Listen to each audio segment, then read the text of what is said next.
야구를 어릴 때 너무 하지 말라고 좀 말하시는 것 같은데, 이 너무 어릴 때부터 야구 연습만 열심히 하지 말라는 이유가, 코치님 생각하시는 이유는 뭔가요? 뭐 여러 가지 이유가 있을 것 같은데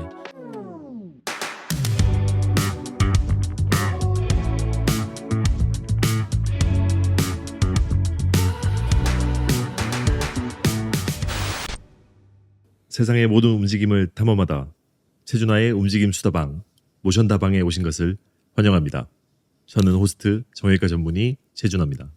안녕하세요. 소매틱 코치 조인선입니다. 2024년 현재 코로나 이후 프로야구 시장은 최다 누적 관객 기록을 돌파하며 급성장하고 있다고 합니다. 그만큼 야구 꿈나무들도 많아지고 야구 팬들이었던 부모가 자녀에게 야구를 시키고 싶어하는 경우도 많아졌다고 하는데요. 야구 선수를 꿈꾸고 있는 친구들에게 가장 필요한 움직임은 무엇인지 현직 프로야구 코치에게 조언을 들을 수 있는 기회는 흔치 않을 것 같습니다. 오늘도 현 프로야구 스트렝스 코치이자 스포츠의학 박사 구본학 코치님을 모시고 움직임 탐험을 시작하겠습니다. 안녕하세요, 구본학 코치님. 또 뵙겠습니다. 네, 안녕하십니까. 안녕하세요. 안녕하십니까. 네, 지난 시간이었죠. 우리 스포츠의학과 프로 선수들의 훈련법에 대해서 지난 영상을 못 보신 분들을 위해서 간단한 소개 좀 부탁드리겠습니다. 네, 안녕하세요. 저는 현재 SSG 랜더스라고 하는 프로야구 팀에서 스트렝스 코치라고 하는 직함을 달고 일하고 있는 구본학이라고 합니다. 현재 스트렝스 코치라고 하는 일 외적으로도 대학에서 스포츠 의학 및 이제 스포츠 안전재단에서 스포츠 안전에 관련된 강의도 같이 하고 있습니다. 바로 직접적으로 첫 질문을 드려볼게요. 좋은 야구 선수가 되려면 어떻게 해야 되나요? 네, 되게 어려운 질문인데 네. 어렸을 때부터 야구를 시키는 거를 부모님들은 생각을 하시고 빨리 시켜야지 우리 아이는 빨리 프로 선수가 될 수 있을 거야 라고 하는 결과를 원하기 때문에 기술적인 부분을 향상을 좀 빨리 시키고 싶어 하시는데 지금 현재 국제대회 경쟁력으로 봤을 때도 한국 프로야구 선수들이 굉장히 떨어지는 편이라고 저는 생각하고 있는데, 그런 움직임을 봤을 때는 너무 어렸을 때부터 야구만 하다 보니 이런 움직임이 사실 다양한 움직임을 제한을 하고 이런 좋은 움직임을 방해하는 것 같다고 생각하고 있습니다.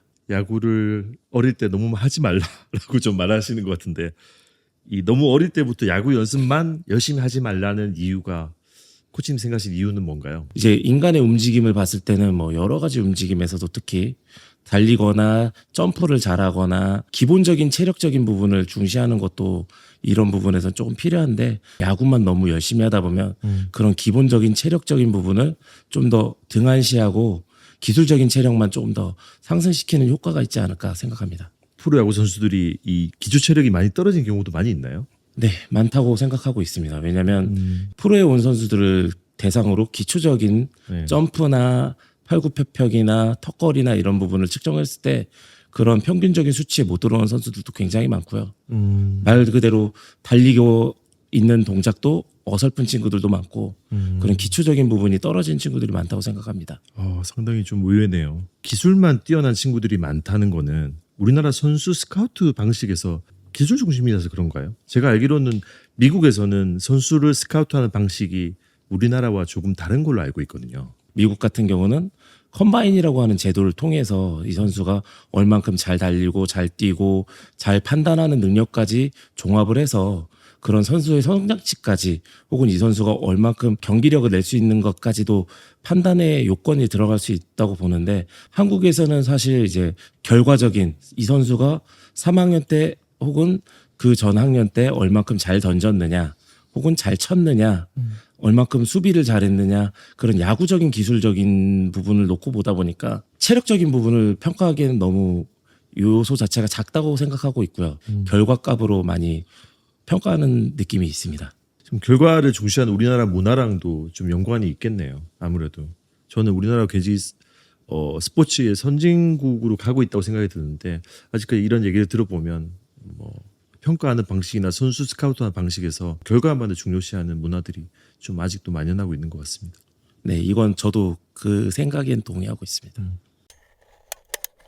그럼 이제 현실적인 부분을 감안해서 이 야구 꿈나무들에게 그리고 그런 자녀들을 두신 부모님들에게 어떻게 하라고 구체적인 조언을 좀 주실 수 있으신지요? 제 생각이 좀 많이 들어간 답변일 수 있는데 어릴 때 그런 경험할 수 있는 기억에 대한 저장고 몸이 기억할 수 있는 부분을 최대한 많이 늘려줬으면 좋겠다고 좀 생각하는 편이고요. 대학교 때 이제 저는 스키 강사를 했던 경험이 있는데 네. 어렸을 때 스키를 배우는 것과 나이 들어서 배우는 건 되게 차이가 크거든요. 왜냐하면 내가 어렸을 때 빨리 내려가는 그런 속도에 대한 부분을 익힌 사람과 익히지 않은 사람들은 다시 배우려고 하면 이게 두려움이나 아니면 여러 가지 제약이 많이 생길 수 있는데 어리면 어릴수록 미끄러지거나 뭔가에서 내려갈 수 있는 속도를 경험할 수 있는 운동을 접하는 거는 굉장히 추천드리고 싶고 강하게 힘을 순간적으로 쓸 수 있는 뭐 태권도가 됐든 아니면 권투나 아니면 여러 가지 힘을 쓰고 내가 어느 정도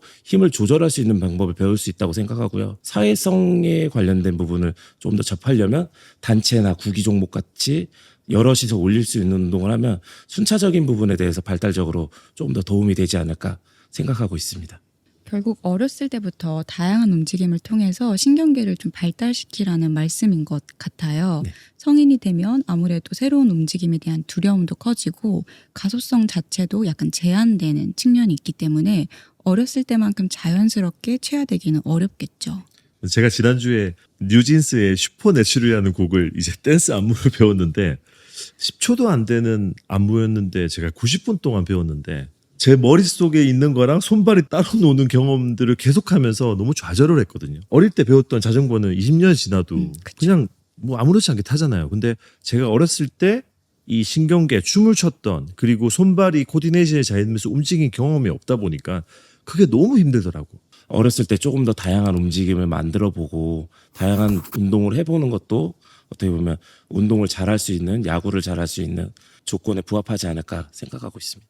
어릴 때 운동을 시작하지 않았는데도 뒤늦게 좀 발현되는 경우도 보셨나요? 네, 보기는 했는데 공이 날라오는 거를 10번 쳐본 사람하고 한 번 치본 사람하고 다르고 그런 움직임을 그래도 조금 더 많이 해봤던 사람이 사실 잘할 수는 있는데 이게 너무 늦게 시작했다고 이게 이 선수들이 프로에 못 온다 이런 가능성까지는 제한 둘 수는 없는 부분이다 보니까 예를 들어서 그 반대의 경우로 프로야구 코치들이 이제 자녀들을 일찍 시키잖아요. 네. 이럴 경우에는 대부분 결과들이 다 좋고 뛰어난 퍼포먼스를 보이나요? 어떤가요?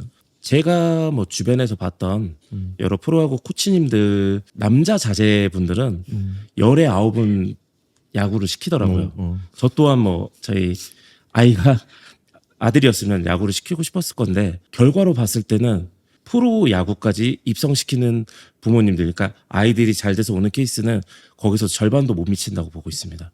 왜냐하면 그 중간 상황에서는 뭐 여러 가지 변수도 있고 뭐 부상이나 아니면 환경적인 부분에 대해서 변경 상황도 있겠지만 아버지가 혹은 부모님이 잘했다고 해서 그 운동을 잘하라고 하는 법은 없는 것 같습니다. 부모님들이 야구 선수이기 때문에 야구에 대해서 너무 잘하니까 네. 모든 것을 전수해주겠다는 마음으로 몰입해서 시킬 수 있잖아요. 그러다 보면 또 아까 얘기했던 기술적인 것만도 치중할 수 있다는 생각이 드는데 네. 여기에 대해서는 좀 어떠신지요? 너무 어려운 답변인 것 같아요. 그래서 지금도 생각을 해보면 계속 생각을 하고 고민하면 이게 어떻게 보면 어릴 때 보면 빨리 시켜야 되는 거 아니야? 이런 답변이 나올 수 있는데 네. 어릴 때 빨리 시키고서도 중간에 프로야구를 못 오고 그만두는 케이스도 있고 어릴 때 조금 늦게 시켰는데도 프로야구 오는 케이스도 있고 이거는 이제 그 사람이 갖고 있는 여러 가지 결과치에 대해서 나오는 거다 보니까 너무 특정적으로는 대답은 하긴 좀 어려울 것 같습니다. 병원 진료를 보다가 야구를 하는 유소년들이 정말 많이 오는데 야구를 정말 잘하는데 유독 부상이 계속 허리도 다치고 어깨 다치고 팔꿈치 다치고 계속 다치는 친구들이 있더라고요. 왜 그렇다고 생각이 드세요? 그러니까 쉽게 야구 같은 경우는 편측 운동으로 저희가 많이 대답을 드리는데 편축 운동이라 하면 한쪽으로만 던지고 한쪽으로만 치고 한쪽으로만 달리고 하다 보니까 그 한쪽에 있는 근육이 너무 과하게 쓰이거나 반대쪽에 있는 근육이 약해지는 케이스가 굉장히 많고요. 그런 움직임이 반복되다 보면 그런 부상이 더 깊어지지 않을까 생각합니다. 그럼 프로 선수가 되었을 때 본인이 가지고 있는 움직임의 제한점이라든지 혹은 부상을 예방하게 해주는데 좀 도움이 될 수 있는 스트렝치 코치로서 어떤 기본적인 훈련법 등을 가지고 계신가요? 야구에서 굉장히 최근 들어 많이 활성화된 단어가 있었는데 그게 루틴이라고 하는 단어거든요. 루틴이라고 하는 부분은 몸에 대해서 관심을 갖고 몸에 대해서 그런 불균형이나 아니면 내가 좋은 습관을 가지는 거를 저희는 루틴이라고 표현하고 있는데 선수마다 그런 루틴을 정해주는 게 굉장히 좋은 방법 중에 하나라고 생각하고 있습니다. 그럼 지금 재활센터도 따로 운영 중이신 걸로 알고 있는데 네. 일반적인 트레이닝 센터랑은 조금 다르다고 들었어요. 네. 혹시 어떤 방향성을 가지고 운영하고 계신가요? 사실 저희 센터 같은 경우는 이제 제가 운영하고 있는 모토를 잡자고 하면 부상 예방과 통증 개선을 좀 저는 목적을 잡고 있어요. 왜냐하면 선수들이 뭐 훈련 시간에 비해 이런 자기 몸에 대해서 혹은